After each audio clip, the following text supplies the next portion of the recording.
Emerson Circles is one of his most dynamic, exhilarating essays in a very small space. It's one of the shortest essays Emerson published. Emerson celebrates transience, flux, and the value of change. Sorry about that. He says, what is life? It's energizing spirit. It's transition. Basically, Emerson in Circles looks at how the looks at parts of experience that most of us don't like. Everything is always changing. Everything is in flux. Life is insecure. And he says yes to that. Listen to the optimism of this opening. The eye is the first circle. The horizon which it forms is the second. And throughout nature, this primary figure is repeated without end. I'm going to skip down. Our life is an apprenticeship to the truth that around every circle another can be drawn, that there is no end in nature, but every end is a beginning, that there is always another dawn risen on mid noon, and under every deep a lower deep opens. And he continues, there are no fixtures in nature. The universe is fluid and volatile. Permanence is but a word of degrees. So, yay saying, flux, transience, transition, insecurity, risk. These are not bad things. These are things that should be celebrated because ultimately, change is newness, and newness is life. Look at the image Emerson uses at the beginning. The eye is the first circle.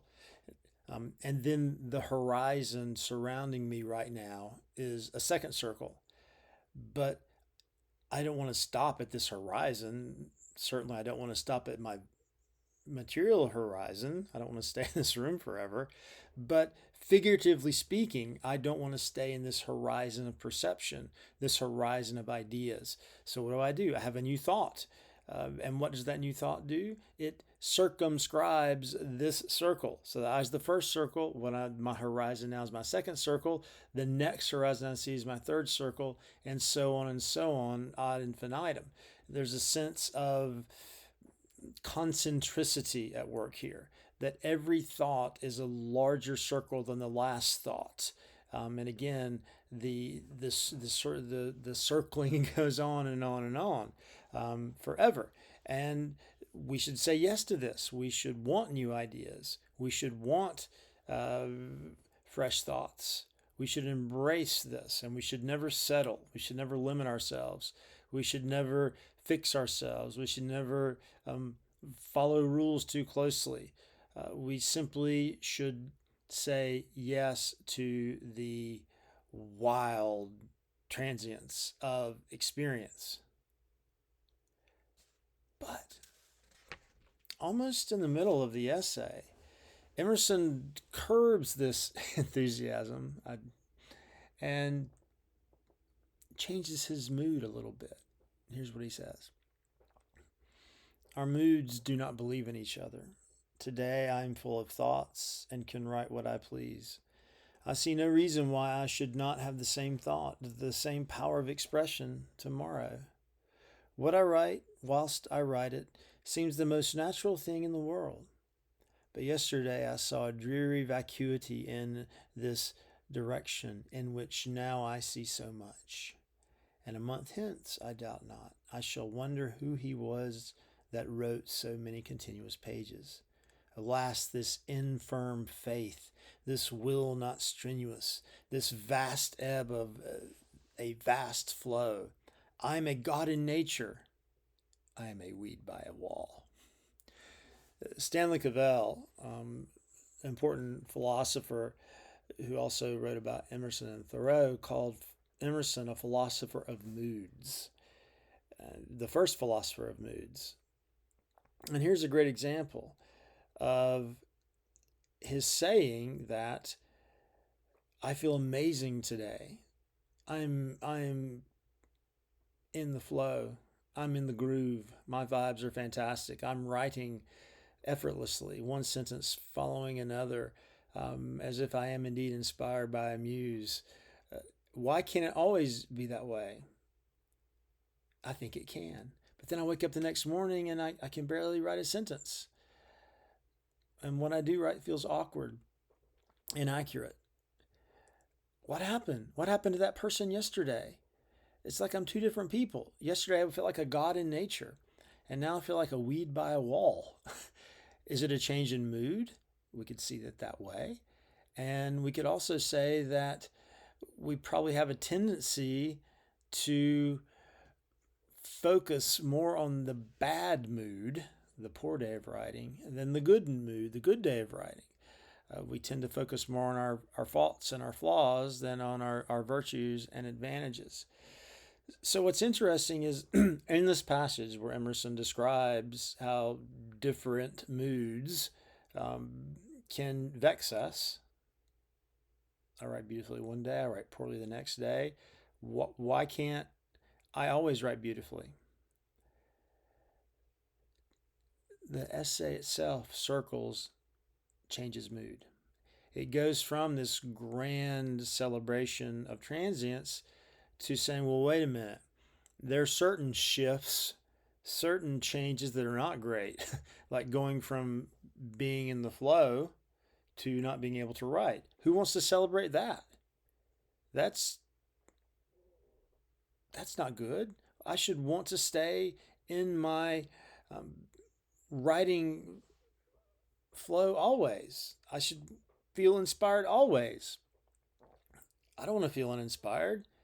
So I don't want to celebrate that. So there's a sense that, well, maybe we shouldn't celebrate all change. Maybe some changes aren't great. Well, that's certainly how we feel sometimes.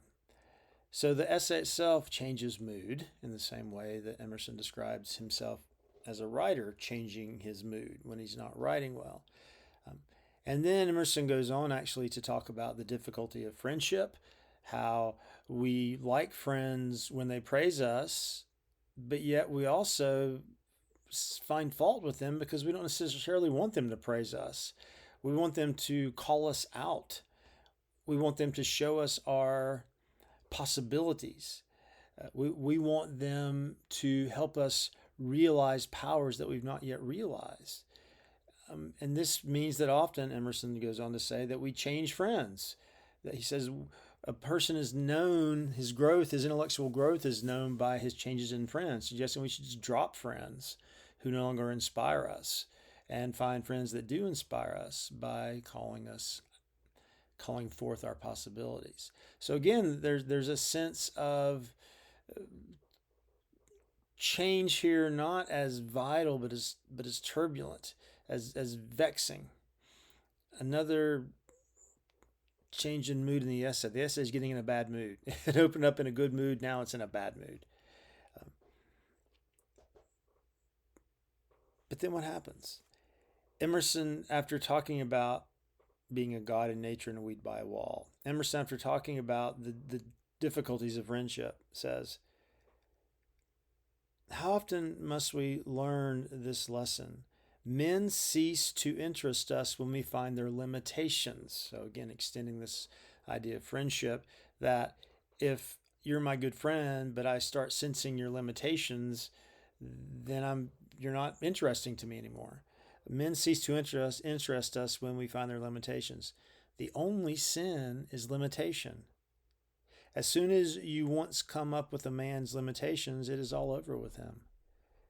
Has he talents? Has he enterprise? Has he knowledge? It boots not. Infinitely alluring and attractive was he to you yesterday, a great hope, a sea to swim in. Now you have found his shores, found it a pond, and you care not if you never see it again. So there's a sense here that Emerson's talking to himself.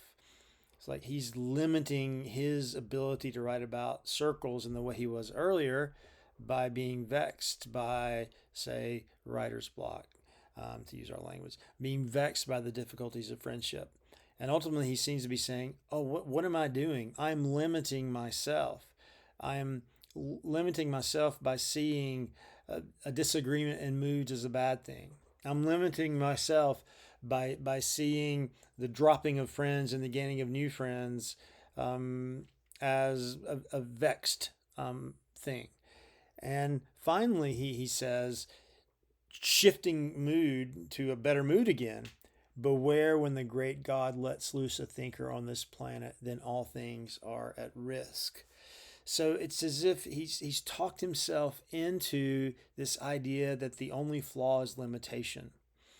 And we are limited if we put too much value in a bad mood or a bad day. And we're limited if we put too much emphasis on a failed friendship. If we had a wider, more expansive, more circular vision, then we would realize that these changes are ultimately good if we can use them as inspirations to explore possibilities we didn't know we had. So, our goal is to become a thinker. And when you are a thinker, what do? You put all things at risk. You question everything. You question your assumptions. You question your conventions. And you ultimately try to question this dichotomy between good mood, good friendship and bad friendship. Because ultimately, you want to say that all these changes are part of how the world works. These transitions are part of how the world works. And I can choose how to see them. I can see them as turbulent events that lead me to despair, or I can draw a circle around them in such a way that I see them as good things. It's good to understand the difference between a good day writing and a bad day writing. Why? Because that's just what's going to happen. And I can despair about it, or I can just say, that's just what's going to happen. And I know I'll write again tomorrow. Well, probably, maybe not. But I know if I did it yesterday, I'll do it again. So instead of despairing over that bad mood, I interpret it, because that's ultimately what Emerson's saying here is a new interpretation is a new circle. A new interpretation is a new circle. I can interpret the bad day of writing as an opportunity to think about what good writing feels like, as an opportunity to think about, well, what did I do to make my writing good that day, as an opportunity to think about how good moods and bad moods aren't mutually exclusive, but they complement each other. I can only enjoy my good writing if I've had some days of bad writing, and so on. So I'm emphasizing these ideas in circles, but also I'm emphasizing the form in the essay circles, where the essay itself has moods. The essay is what it's about. And Emerson makes this move in many essays, self-reliance, experience in particular, where he kind of writes himself into a position that is not, he finds not feasible, not tenable. And sometimes he'll contradict himself and he'll question himself, but then he'll work his way out and regain the kind of faith that he's trying to express in the essay. So that is a way to think about circles. It is a circle. It is what it is about.